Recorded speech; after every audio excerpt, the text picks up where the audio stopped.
Daily digital news. Bits and bytes connect our world. Instagram toxicity. My favorite topic, right? Now, we do know that Instagram and a lot of social media platforms, they don't encourage toxicity, but it's something in the human brain, right? I mean, automatically you feel a little bit, you can be overwhelmed or underwhelmed. Now, Facebook documents do show that how toxic Instagram is for teens. Now, I'm not a teenager. I'm an adult. I'm a fully grown adult man, and sometimes I myself would feel some platforms bring me toxicity. It would bring me down. It would make me upset, and vice versa. Sometimes I would watch content that would make me happy, that would make me motivated, that would make me excited. So it's a double-edged sword. Yeah, and for someone who teens are not fully developed just yet, they have a lot of factors going on. I can say I have a fully developed brain. Teens are still having a fully developing brain, so they don't know how to take in this much overwhelming or underwhelming information.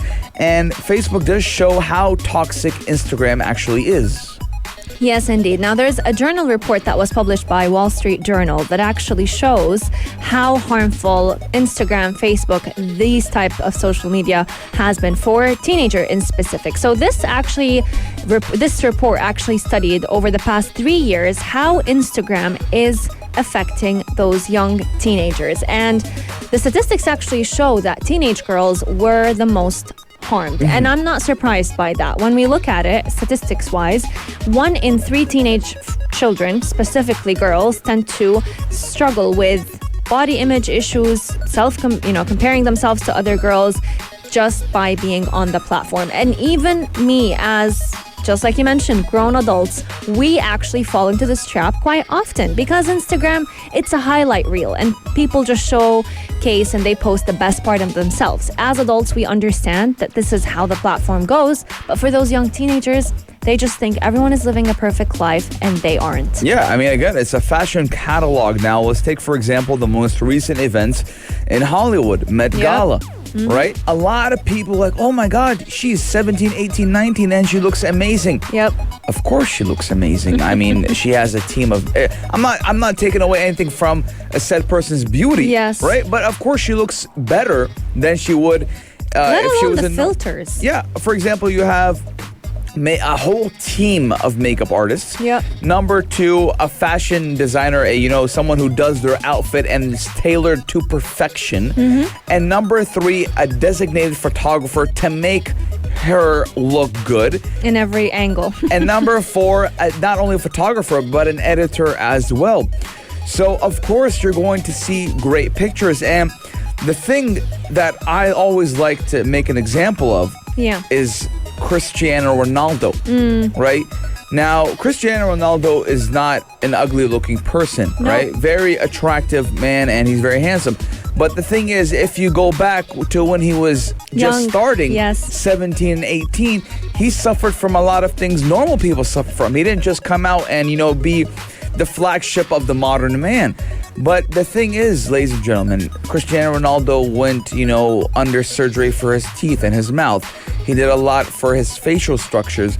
He spends, Omnia, $1 million a year just for his physical and physical health. Wow. Right? He has a team of nutritionists, a personal So you cannot... You don't see all this on social media. Yeah, you cannot compare yourselves to these people because these people have a reach that is, something the normal person can't be. So I don't blame these teenagers for feeling a little bit less, worthy.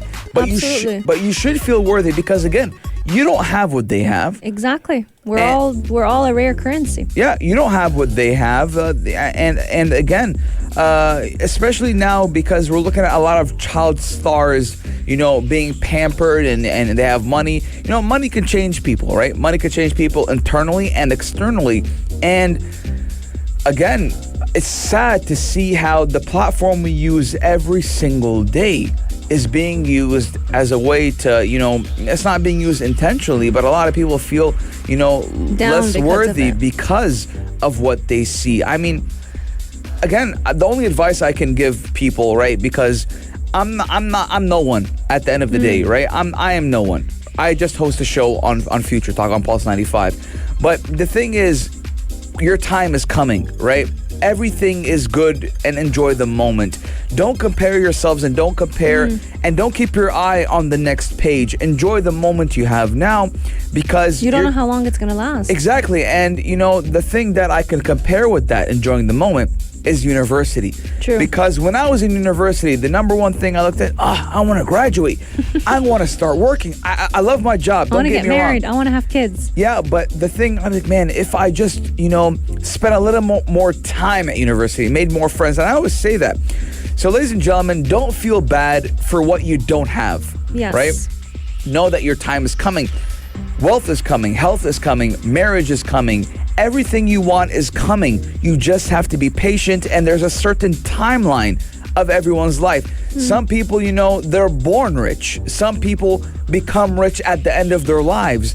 Robin Williams, I think, Robin Williams, yes, the late actor, he didn't start acting until he was 45 years old.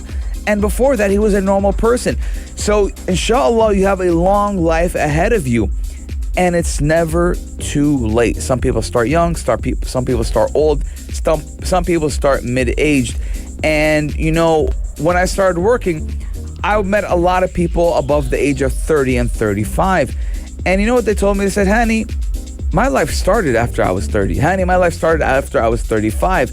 There's no specific timeline. It's not like a one-size-fits-all. My dad made a life-changing decision at 42 years old. So, ladies and gentlemen, you have time. Don't be, stressing over trying to make it. We will all make it, inshallah, in God's will. But ladies and gentlemen, I hope I gave you a little bit. It's great words to start the weekend. Yeah, start the weekend, a little bit motivation, But we'll see you on Sunday, same time, same place, only here on Pulse 95. And I just want to wish you guys a lovely and happy weekend. Life is good, alhamdulillah. We woke up today and we got to our jobs, we did our school, we did everything we need to do. Yes, and you're going to be also having some fun if you keep Pulse 95 logged, because coming up, we've got lots of shows to keep you company and to start out the weekend with you. Coming up is Afternoon Correct from 4 to 5 p.m. with Aisha Al-Mazmi, following it up with Yalla Home 5 to 8 to keep you company on your drive back home. We hope you have a wonderful weekend, and we'll see you. Stay positive. Stay positive, and we'll see you once again on Sunday. If you liked this episode of Future Talk, drop a like and subscribe. Pulse 95. Be sure to follow us on Instagram for all our daily updates and top stories.